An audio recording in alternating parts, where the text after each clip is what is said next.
As you know, I got the first set of Star Wars retro figures a while back. I did a video on them. I've removed all of the stickers from the front of their cards because I thought it looked awful. But one that I didn't get because I didn't even know about it at the time was they did a reprint of the Escape from the Death Star board game, and you got a Grand Moff Tarkin figure, so a figure that they never did originally, and I've managed to get my hands on one, so we're going to have a look at it. So this is the reproduction board game, and they've done quite a nice job on the outside. We'll have a look at it closely in a second, but I picked this up, of all places, at a car boot sale. Person was selling it. It was still sealed. He had a couple of them, so I'm presuming he bought a couple thinking they would be worth a fortune, and then tough times hit and he realised they're not worth a fortune. Modern Star Wars stuff is not really limited edition. But this one, I had this game when it first came out in 78, 79. Played it to death, loved it. Me and my brother played it all the time. Always fought over who would be Han Solo. But this one comes in a reproduction box, which is very nice. There is a big hole in it, saying about the exclusive Grand Moff Tarkin figure, which we'll look at separately. The rest of it is sort of similar, but they have, like they did with the cards on the figures, they've done this built-in weathering. Not on that corner. It just looks awful. I wish they hadn't done it. I mean, it's not like this could be mistaken for an original, and it's not like the original of this game goes for that much, really. So it's a hefty old box. It's got the same back as the original, but obviously with a exclusive Grand Moff Tarkin figure, and this time it's from Hasbro and Disney, oh dear. So the same write-up tells you about the game. You've got an R2-D2 spinner, and it shows the board game. I've forgotten just how simplistic the board was on this, but it was a nice game. It's all we had at the time. So let's have a look. So it pops off. That is actually just a hole in the card. And then inside you've got the figure, and then all the game bits.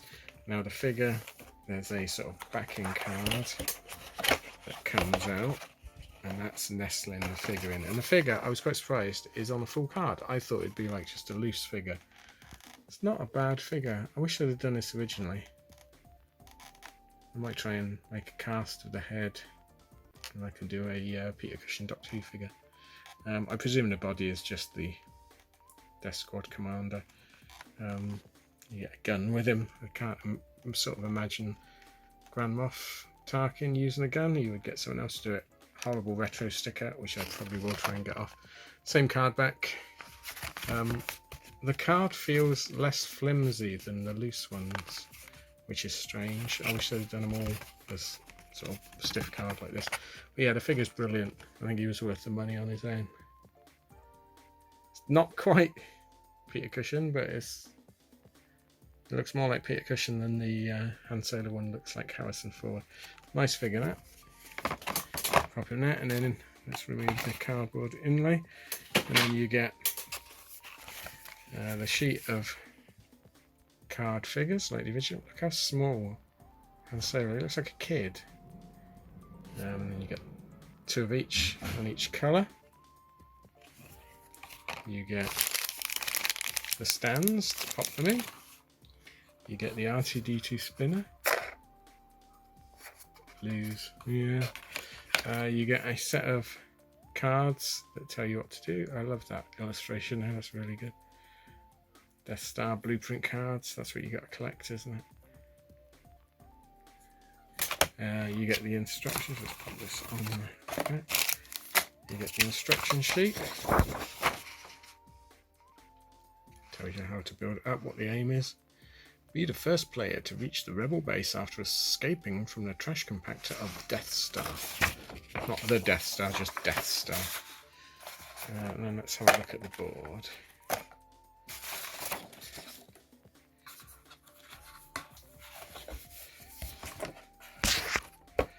And then you get the rather nice board. There's a trash compactor. And you have to escape, pick up cards on the blue spots, I think, and then you have to fight your way to the end. That's what the win or lose is, I think, is this.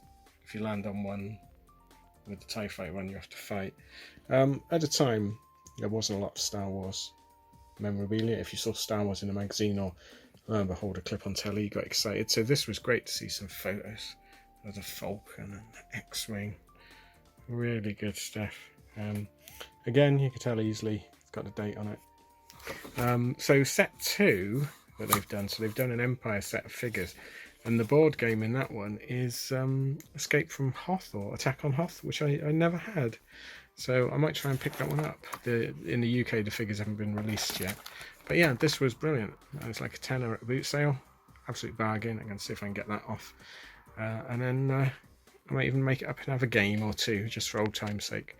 But thanks for watching. If you want to see more Star Wars stuff like this, then let me know in the comments. And please like and subscribe. It helps the channel. And I'll see you again next time. Thanks then. Bye.